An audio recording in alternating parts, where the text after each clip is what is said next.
Wow. What? A day in my life napunta. Biyahe dahil may diri no. Yan yan himilis tagom kay nada ang Chocolate Hills. Chocolate Factory. Pinakabarato. So guys, namalhin na dahil sila. Nana sila tapat sa Caltex to ara o. Maayo gining plano nga wala gi plano. Laag nga way plano kay madayon man gyud.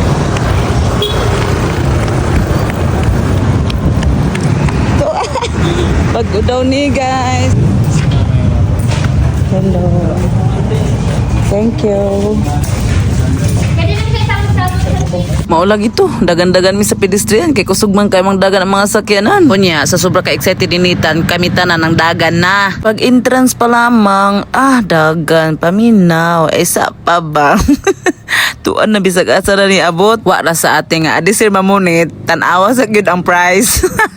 Bitaw no sa kadagan ambot na lang mo ana gyud kasi mahuna-huna kuha ko nang na isa-isa pero lagi ang price. Sa kagusto ni ninitan mo anhin tanawa mo na nagkanggaro bisag asa ni abot. Nya di jud ni sila moduo sa ako akay mo dili man ko dad nila ilang daddy dito sila mga gusto karo makapili pod makakita sa price bahala mo diha diri sa ako dapat kani kay nag-alinga sa Manisira duha gibera lagi papunta diri sa Tagum kay ngano kay kani mga chocolate ay diri nakakita nila sa YouTube si Mr. Beast na apo ni chocolate na diri pero di ma-afford ang iyang chocolate o kaning pistachio nakita ra pistachio bahala mo na pistachio.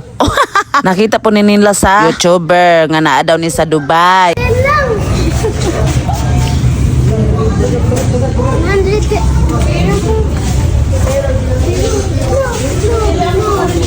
Limited edition. Magayon tan.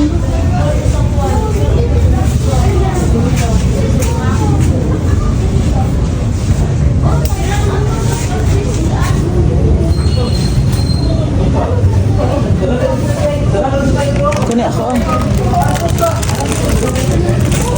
Siwit ate Sawa kabalo nga asamin aramin diri. Naday mi diri sa Neshlan Food Life diri sa may Tagum City. Kanukutan National Highway lang ni siya Tagum to Agusan del Sur nga highway. Open day ni siya 24/7. Basin matingala mo ba nga wala na sila dati nila nga pwesto. Nag-reopening ni sila duol rapod og daplin sa Caltex at bang rapod sa ilahang dati nga pwesto. Kaya wapon mi kabalo di ay katunga adlaw maupod ang pag-reopening nila. Ug wala mi nangutana sa tapan nila nga stall wala gyud mi kabalo nga naa na diri ang bago nila nga pwesto. Ito. Ay, sa baba pala yan eh. Ito. Magkano? Ay, ito. Iba na price niyan.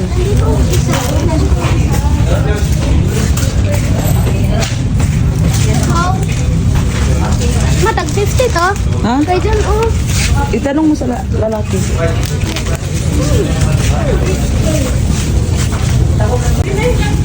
Share naman kami ng pera. Ma.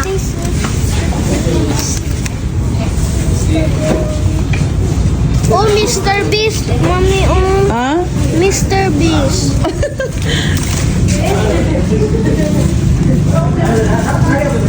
So maulag ito.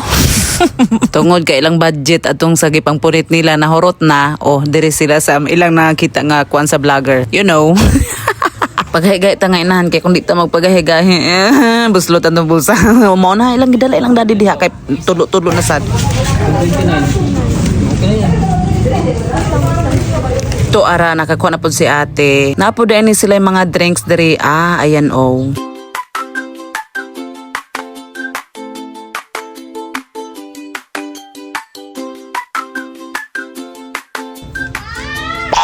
Ayan, nagkagulo na kay ang mga bata, isigdagan na pangitag inahan. So kani kay magpunta naman mi sa cashier, kulbaan na sinitan kay punit nga punit ra. Pero bisag gikulbaan to ara na napoy gipunit kay na iya na po daw nagustuhan. My God.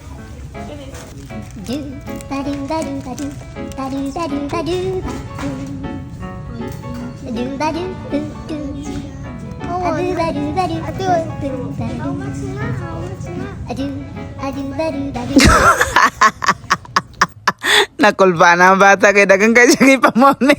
Gaynan ko ni nga mabiling jud karon sobra sa kapin imong gipangmalit ha. Pero kahila ko naman gibawi lang nako kay pauli naman pod. Lag na pod mo diri bago nilang pwesto. Mao ning highway ha kita naawan ninyo. Amping tanan bye, subscribe, follow na. Wow.